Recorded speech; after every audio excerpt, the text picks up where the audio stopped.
Bonjour à tous, Fabien, alias Activator Web, j'espère que vous allez bien. J'ai décidé sur Activator Web de lancer une série, une catégorie, et également sur la chaîne YouTube de lancer une playlist dans laquelle les articles seront consacrés au CMS PrestaShop. Alors même si mon métier de développeur web me permet de créer des solutions de A à Z, parfois il est inutile de réinventer la roue. Et mieux vaut utiliser des solutions auxquelles nous pouvons apporter des modifications pour les personnaliser selon le besoin. Alors pour tout vous dire, j'ai travaillé sur ce SMS avant même d'obtenir mon diplôme de développeur web. Et croyez-moi, cette solution a de grandes capacités.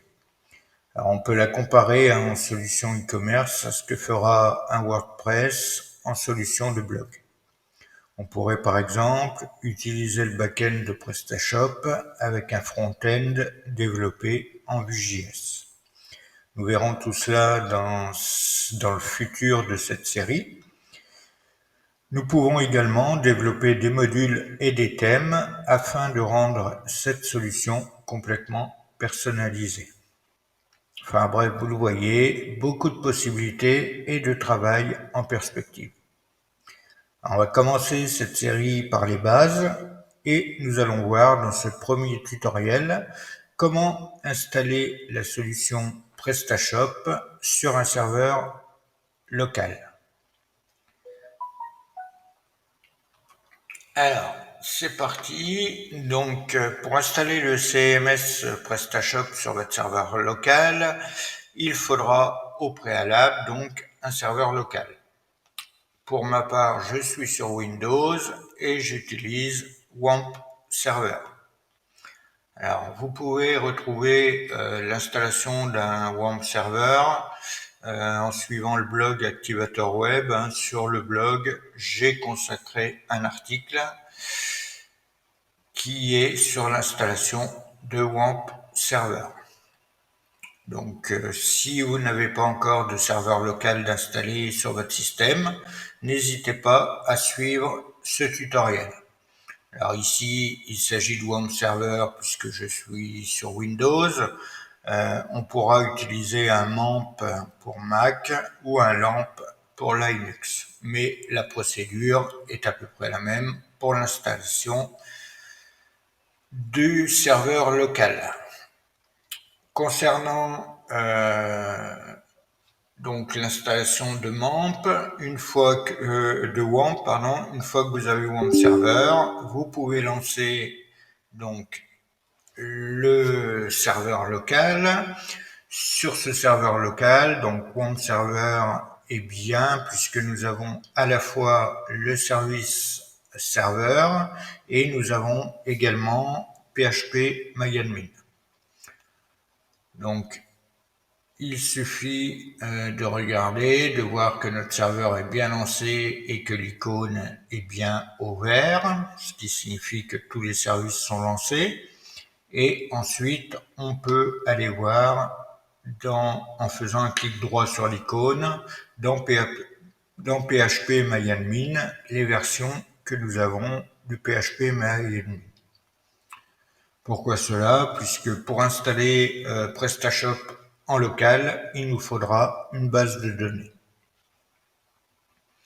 Alors rapidement, PrestaShop c'est quoi? PrestaShop c'est près de 300 000 sites qui utilisent déjà son logiciel à travers le globe. PrestaShop est la solution open source e-commerce, leader en Europe et en Amérique latine. En 2020, les sites PrestaShop ont généré plus de 22 milliards d'euros de ventes en ligne. PrestaShop est un CMS open source. Cela signifie que cette solution est gratuite. Alors attention, par gratuite, j'entends le téléchargement et l'installation de base du logiciel. Vous aurez de quoi développer un e-commerce, oui, mais pour obtenir une version personnalisée complète, il vous faudra alors mettre la main au porte-monnaie. En effet, cette solution de base s'étend grâce à un système de modules et de thèmes à installer. Et ces modules ou thèmes sont payants, soit par le biais d'un paiement direct ou par un abonnement, ou parfois les deux. Alors on en trouve quelques-uns gratuits, mais il est normal aussi qu'un développeur ayant passé du temps sur la réalisation d'un module ou d'un thème ait un juste retour de ce travail. Surtout lorsqu'on sait le temps que peut prendre le développement d'un module, mais également le travail pour qu'il reste à jour avec les versions successives de la solution PrestaShop. Open source gratuite, oui, mais elle dispose également de nombreuses versions et au fur et à mesure de son développement. Il faut en être conscient, car cela incombe, si vous souhaitez bénéficier des derniers patchs de sécurité, de mettre à jour sa boutique, surtout en ce qui concerne les versions majeures. Alors, je ne vais pas m'étendre plus là-dessus. Donc, pour commencer à installer PrestaShop sur son serveur local, il nous faudra la dernière version stable du logiciel. Donc pour télécharger PrestaShop, on a plusieurs choix. Soit on se rend donc sur le site PrestaShop et ensuite on a un bouton créer son site e-commerce. Vous cliquez sur ce bouton et ici il vous propose la solution édition basique qui est gratuite ou la solution comprenant l'hébergement, l'accompagnement, etc. Mais ça vous coûtera quand même 24 € hors taxe par mois. Il y a ensuite d'autres solutions avec, on va dire, des patchs, les PrestaShop Edition, en fait, où vous aurez les principaux modules déjà d'installer dans la solution. Nous allons voir évidemment la solution gratuite. Alors, on peut se rendre également sur prestashop.com/fr si vous êtes français, /version pour retrouver toutes les versions de PrestaShop. Comme je vous le disais, les versions majeures qui est la 1.7 a été sortie voilà un moment déjà, et ensuite nous avons les différentes versions. Actuellement, nous avons la version stable qui a été lancée et on voit que la dernière release date du 30 mars. On est aujourd'hui le 3 avril. Donc ici, nous avons PrestaShop 8.0.2 qui est la dernière version de PrestaShop et avec une modification majeure puisque nous sommes passés de la 1.7 à la version 8. Alors, cette nouvelle version est surtout basée sur le développement avec le framework Symfony. Donc, pour commencer, nous devons télécharger la dernière version qui est la version stable. Donc, je vais cliquer sur ce bouton. Alors, il est possible, sachez qu'il est possible lorsque c'est la première fois que vous installez PrestaShop, qu'on vous demande de vous inscrire sur PrestaShop. Donc, je clique sur télécharger et je vais télécharger PrestaShop édition basique version 8.0.2. Donc, ici, je vais devoir enregistrer le dossier. Donc, je choisis un dossier ou enregistrer. Ici, j'ai mes versions vierges de PrestaShop. Je vais donc enregistrer ce dossier, ce fichier .zip dans ce dossier. Je l'enregistre et donc je le télécharge.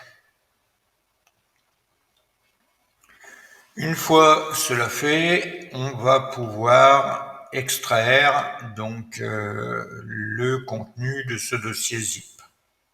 Donc je suis sur Windows 11, je fais un clic gauche, extraire tout, et je vais extraire dans ce même dossier. Mon dossier est maintenant extrait et comme nous le voyons à l'intérieur, j'ai un fichier index.php qui est fait pour la sécurité. J'ai un dossier install prestashop.html qui est en fait un lien. Donc si vous l'ouvrez, vous verrez que ça vous ramène vers le guide pour installer PrestaShop. Et vous avez enfin un fichier prestashop.zip.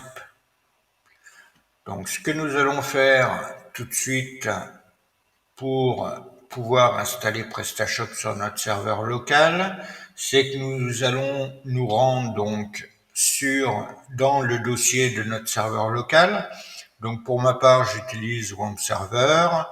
Mon dossier pour faire tourner mes sites se situe donc sur mon disque C.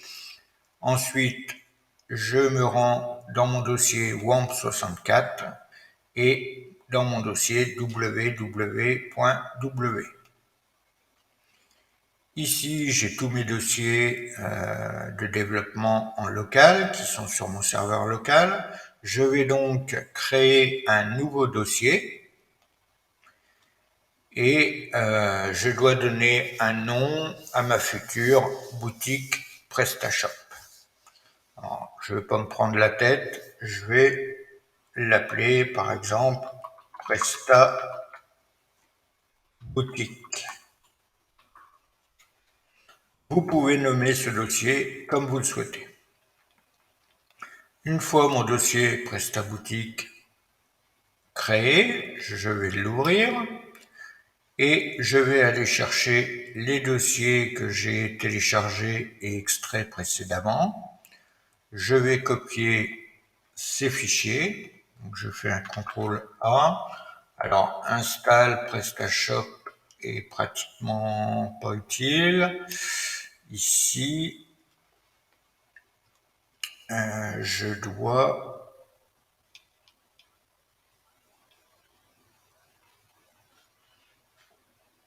ouais, je vais copier tout. Je copie et je colle. Je vais devoir maintenant aller créer une base de données. Donc, je vais faire un clic droit sur mon icône WAMP Server. Je vais dans PHP-MyAdmin et je vais ouvrir PHP-MyAdmin.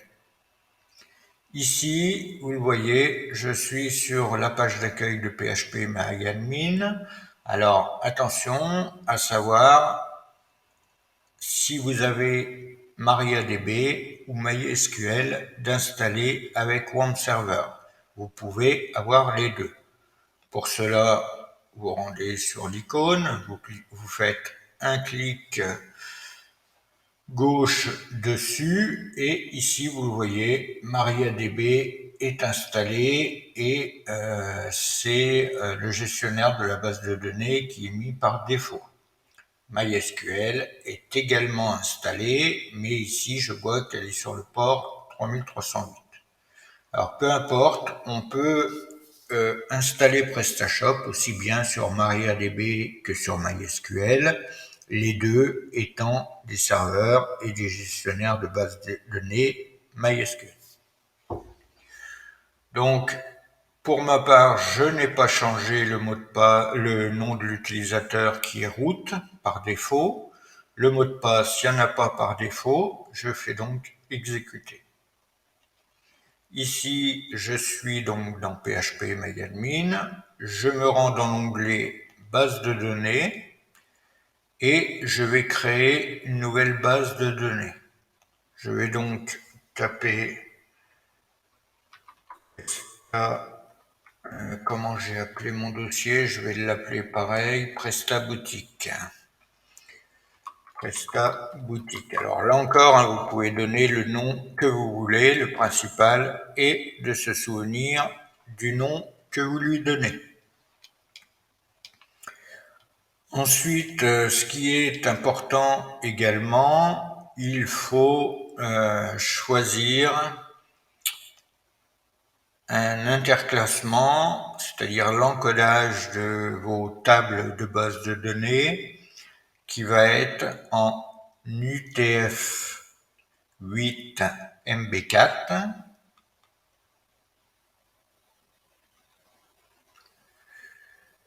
UTF-8 MB4 et ici on va aller chercher le Général CI. Alors Général CI, j'ai l'habitude d'utiliser cela. Après, ce qui est important surtout, c'est l'encodage UTF-8 en MB4. Une fois choisi cela, je clique sur Créer. Maintenant, dans ma liste de bases de données, je vois que mon serveur courant MariaDB, j'ai bien ma base de données PrestaBoutique. Si je clique dessus, pour le moment, je n'ai pas de table normale puisque nous n'avons rien créé pour le moment. Ma base de données est maintenant créée. Je peux donc aller dans Continuer et commencer l'installation de ma boutique PrestaShop. Donc, nous l'avons vu, j'ai créé un dossier dans mon Warm Server. Il faut que je crée également ce qu'on appelle un VirtualHost. Ici, je fais encore un clic gauche sur mon icône, je vais dans Vos VirtualHost, je vais faire Gestion VirtualHost. Ici, pour aller plus vite, je vais simplement revenir ici, faire un clic droit cette fois-ci. Je vais faire copier en tant que chemin d'accès. Le nom du VirtualHost, je vais l'appeler PrestaBoutique. Encore, appelez-le comme vous le souhaitez. Et le chemin, je vais coller le chemin que je viens de copier. Alors, ici, j'ai des anti-slash. Il faut que je les remplace simplement par des slash.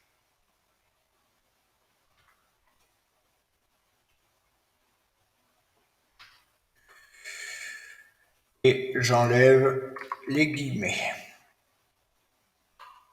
Ici, cela va me permettre de créer un VirtualHost par laquelle j'aurai un raccourci plus rapidement depuis mon Warm Server. Je peux également choisir si je souhaite de donner un IP à mon VirtualHost. Je laisse ceci ainsi. Je fais démarrer la création du VirtualHost. Il me dit que les fichiers ont été modifiés et que le VirtualHost PrestaBoutique a été créé et modifié.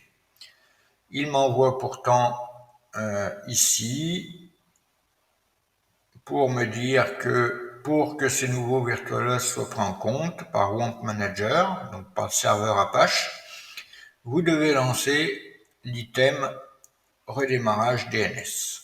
On nous dit que pour ça, on se rend sur l'icône WAMP Server, on fait un clic droit, on va ensuite sur Outils. Dans Outils, je vais chercher redémarrage DNS. Je clique dessus et vous le voyez, j'ai mes fenêtres de terminal qui se sont relancées pour redémarrer le DNS. Maintenant, mes VirtualHosts. Alors, ici, je ne vais pas forcément apparaître puisque j'en ai quand même beaucoup. Je peux par contre faire gestion des VirtualHosts et ici, nous voyons PrestaBoutique a bien été créé. Je peux faire un retour à l'accueil. Maintenant, si je clique sur PrestaBoutique, vous le voyez, j'ai été redirigé sur l'adresse en fait localhost PrestaBoutique / et le lancement de PrestaShop se fait automatiquement. Alors sachez qu'on aurait pu ne pas créer de VirtualHost, mais c'est toujours bien avec Warm Server. Et à ce moment-là, on se serait rendu sur l'adresse localhost PrestaBoutique. Voilà, ma boutique, PrestaBoutique, donc il a décompressé le fichier dans mon dossier sur le serveur. Il me demande maintenant quelle langue utiliser pour l'installation de PrestaShop. Je suis français, je clique donc sur français et j'appuie sur Next. Ici, il me dit que je dois accepter les licences, donc qui sont des licences de type open source. À vous de lire les licences pour en accepter les termes et les conditions. Une fois cela fait, on clique sur la case à cocher, j'accepte les termes et conditions du contrat ci-dessus et on clique sur suivant.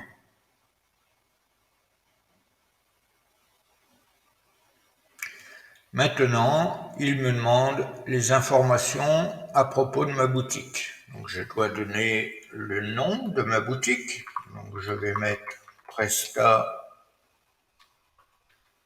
Boutique, par exemple. Alors, bien évidemment, vous choisirez un autre nom, votre nom d'entreprise, par exemple, le nom de la boutique que vous mettrez en ligne par la suite. Ici, il s'agit sur le serveur local de développer déjà notre boutique. Mais à nous de lui donner le nom que l'on souhaite. Ceci est modifiable par la suite, mais mieux vaut choisir un nom suite correctement. On nous demande ensuite l'activité principale. L'activité principale, suivant votre activité, vous choisissez évidemment alimentation, gastronomie, animaux, articles pour bébés, etc., etc. Pour ma part, pourquoi pas autre activité. Il me demande si je veux activer le SSL. Pour activer le SSL, vous devez bénéficier d'un certificat. Ceci se fait surtout lorsqu'on installe son site sur un serveur distant. Donc ici, je choisis non, puisque sur mon hébergement local, je n'ai pas besoin d'activer le SSL. On me demande ensuite mon compte. Donc ici, ce sera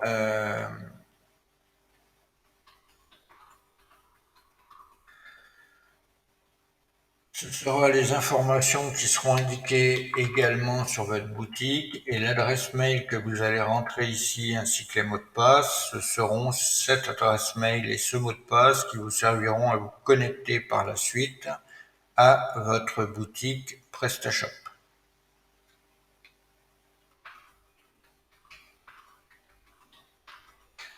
Donc autant choisir un mot de passe assez fort et on doit confirmer le mot de passe.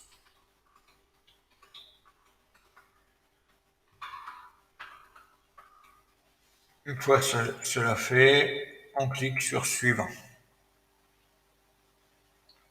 Je n'enregistre pas mon mot de passe, jamais. On nous demande ensuite si nous souhaitons installer les produits de démo. Donc on peut choisir oui ou non. Et si on veut installer les modules.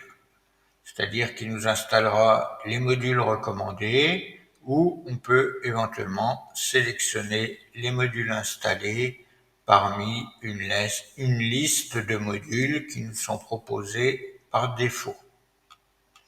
Alors ici, je vais laisser tout ceci ainsi. Sachez que c'est un choix. On peut choisir les modules qu'on installera. Puisque lorsqu'on installe une boutique PrestaShop, de nombreux modules sont installés par défaut. Maintenant, lorsque vous n'utilisez pas un module, inutile de le laisser installer sur votre boutique puisque il prendra de l'espace, il vous bouffera du stockage et par rapport à la vitesse de votre site, rien ne sert de le surcharger par rapport à aux performances attendues du site. Donc ici, je vais installer les produits de démo et je vais installer tous les modules recommandés. Je clique ensuite sur Suivant. Il va nous demander maintenant de configurer la base de données. Donc il nous demande l'adresse du serveur de la base. Donc 127.0.0.1, c'est le port par défaut de notre serveur local, qui peut être également localhost, mais ici on va laisser 127.0.0.1. Ensuite, on nous demande le nom de la base. Donc le nom de la base, c'est bien évidemment le nom qu'on a donné à notre base de données. Donc ici, pour ma part, c'est Presta Boutique.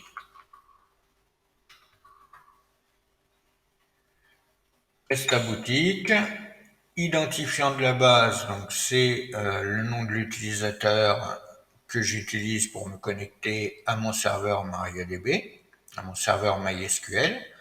Le mot de passe de la base, il n'y en a pas. Il me demande quel préfixe je veux pour mes tables. Il me propose par défaut PS. Je peux éventuellement remplacer cela ou laisser ainsi. Il me demande si il supprime les tables existantes de la base de données, pardon. Mais comme nous n'avons pas de table pour le moment, on peut laisser ceci coché. On teste ensuite la connexion à la base de données. Et ici, je vois la base de données est connectée. Cela signifie que nous avons parfaitement configuré notre base de données et que notre serveur MySQL fonctionne correctement. Je peux donc cliquer sur Suivant. Et ici, il va me lancer la création des tables de la base et installer ma boutique PrestaShop sur mon serveur local. Alors, cela prendra plus ou moins de temps en fonction évidemment de votre configuration, en fonction de votre connexion à Internet également, et des choix que vous aurez fait, notamment sur l'installation des modules par défaut, l'installation des produits de démonstration, etc., etc. Donc vous le voyez, il y a plusieurs tâches qui sont faites successivement, comme donc la création du paramètre du fichier, la création des tables de la base, la création de la boutique par défaut et des langues, le remplissage des tables de la base de données, la configuration de la boutique, installation du thème, installation des modules, et il est enfin en train d'installer les produits de démo.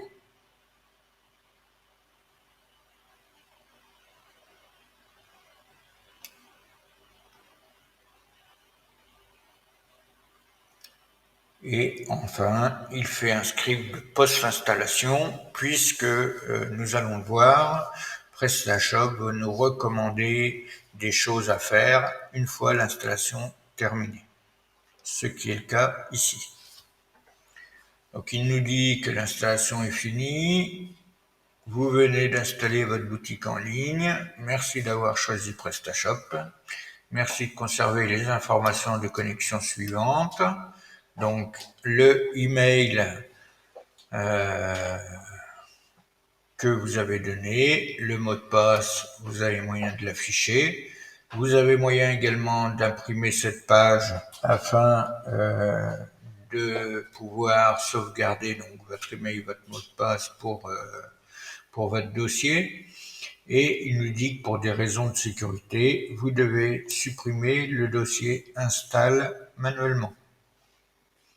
Et ensuite, nous avons la possibilité d'aller gérer notre boutique sur le back-office et également de se rendre sur le front-office.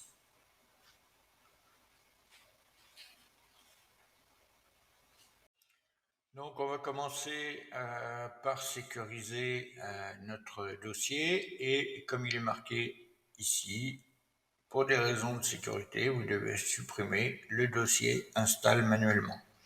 Je me rends donc dans le dossier de WAMP Server, qui est le www.w. Alors pour ceux qui ont MAMP ou LAMP, je crois que par défaut ça doit être le dossier htdoc, il me semble. Bref, ici je me rends donc dans mon dossier PrestaBoutique. Nous pouvons voir qu'il a donc automatiquement décompressé le dossier zip qu'il y avait auparavant et qu'il nous a installé tous les fichiers nécessaires à PrestaShop pour fonctionner. Il nous dit donc que le dossier installe, nous devons le supprimer. Je vais donc cliquer sur mon dossier install et simplement l'envoyer à la corbeille, supprimer. Alors, une autre recommandation, c'est pas très grave encore, c'est pas très grave en local, mais je vous encourage quand même, lorsque vous développez un site PrestaShop, à renommer le dossier admin pour éviter que tout le monde ait un dossier qui soit nommé admin, et un pirate informatique pourra accéder beaucoup plus facilement à votre dossier admin si vous le laissez nommer ainsi que si vous le renommez. Alors ici nous allons aller déjà dans Back Office, gérer votre boutique. Donc en fait c'est simple, vous le voyez. Ici, il me renvoie sur mon adresse PrestaBoutique et il me renomme automatiquement mon admin ici. Maintenant, si je retourne dans mon dossier, mon dossier maintenant est nommé admin 821. Enfin, il met un code directement derrière l'admin. Alors ceci, sachez, peut être modifié. Vous pouvez tout à fait nommer, j'aurais pu d'ailleurs nommer FabAdmin par exemple. Allons-y. Je vais faire renommer et je vais le nommer FabAdmin.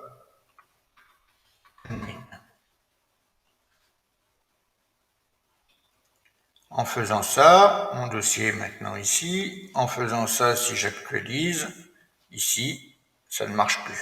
Normal, puisque j'ai renommé mon dossier. Donc ici, je vais faire un fab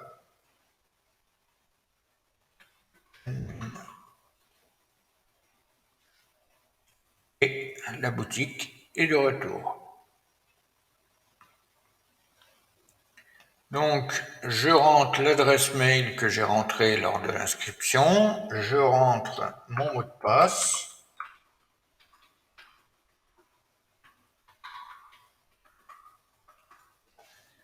Je peux cliquer sur Rester connecté et je clique sur Se connecter. Me voici maintenant sur mon tableau de bord PrestaShop. Et je peux aller voir ma boutique. Alors je pourrais éventuellement cliquer ici. Mais lorsque je suis dans mon tableau de bord, je peux aussi m'y rendre ici. Alors, pourquoi ici je n'ai rien?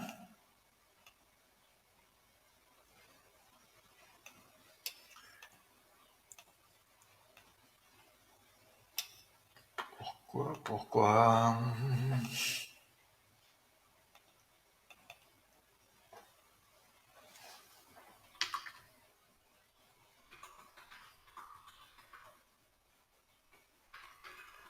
Alors, il va falloir peut-être que j'actualise.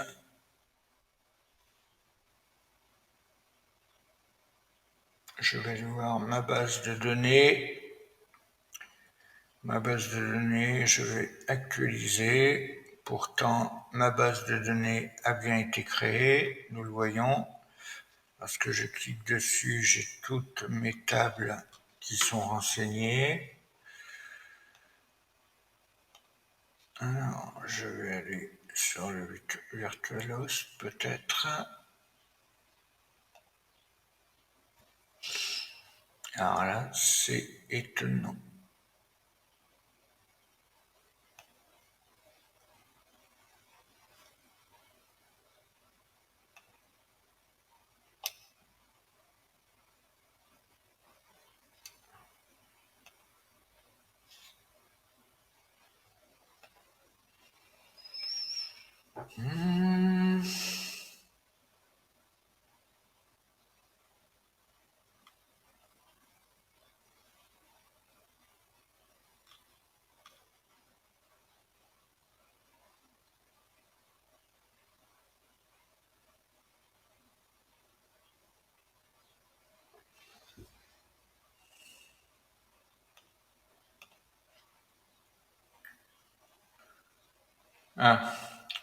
Ma boutique, en fait, est en mode maintenance. Je vais donc cliquer sur ce bouton. Et ici, je vais, donc c'est la même chose que si j'allais dans paramètres de la boutique, paramètres généraux. Et ici, je vais cliquer sur ce bouton activer la boutique. Oui, puisque en fait, vous avez moyen, lorsque vous faites de la maintenance, de mettre votre boutique en maintenance. Lorsque vous faites des changements, il est d'ailleurs, alors ici on est en local, donc ça n'a pas d'importance, mais lorsque vous êtes sur un serveur de production, lorsque vous faites des modifications sur votre boutique, il faut bien évidemment mettre la boutique en maintenance. Je vais donc enregistrer. Il me dit que la mise à jour est réussie et maintenant je vais actualiser ma page et mon site est maintenant en ligne. Enfin, en ligne au niveau local. Ici, je vous rappelle, on est bien sur le serveur localhost. Voilà, ce tutoriel est maintenant terminé.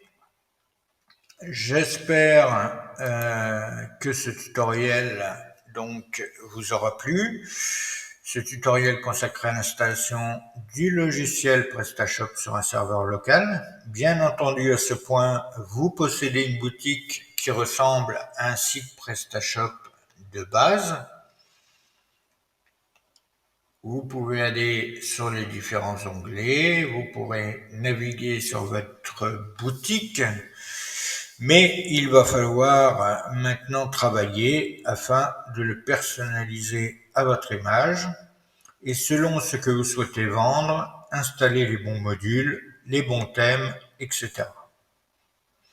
Ou alors, si techniquement vous vous sentez capable, le personnaliser en développant votre solution.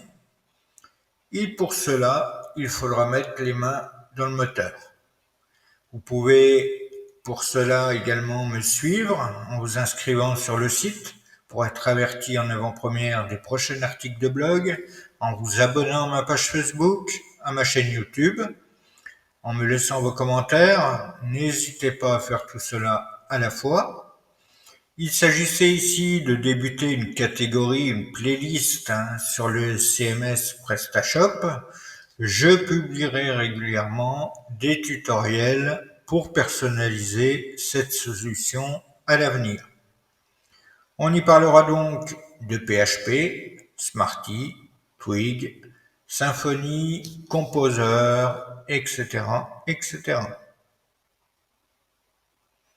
Il fallait bien commencer par un article et l'installation sur un serveur local est pour moi la base et la première pierre à poser. Merci d'avoir suivi ce tutoriel. N'hésitez pas à lâcher vos commentaires ou à poser vos questions si besoin. En attendant, prenez soin de vous et surtout, restez curieux.